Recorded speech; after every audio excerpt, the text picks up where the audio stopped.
Iran ও ইসরায়েলের মধ্যে সংঘাতে জয়ী হয়নি কেউই, এমনটাই বিশ্বাস অন্যান্য আরব দেশগুলোর।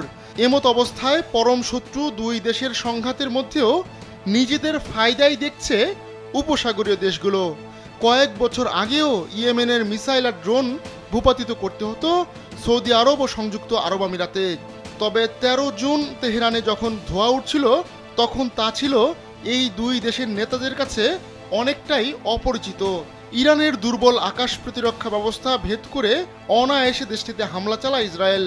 এতে একে একে নিহত হয় ইরানের শীর্ষ সামরিক কমান্ডার আর পরমাণু বিজ্ঞানীরা। ব্যালিস্টিক মিসাইল লঞ্চার ও অস্ত্র গুদামও গুড়িয়ে দেওয়া হয়। স্যান্ডেলিনা সো, রূপচর্চায় আভিজাত্য। সংঘাতের এক পর্যায়ে এসে ইরানে ভারী বোমা ফেলে যুক্তরাষ্ট্র। টার্গেট করা হয় ফোর্দো, নাতাঞ্জ ও ইস্পাহানের পরমাণু স্থাপনা। কিন্তু এক প্রজন্মের ভেতর এই প্রথম আরব শাসকরা দেখতে পেলেন প্রচলিত সামরিক বাহিনীর সঙ্গে কতটা যুদ্ধই ইসরায়েল।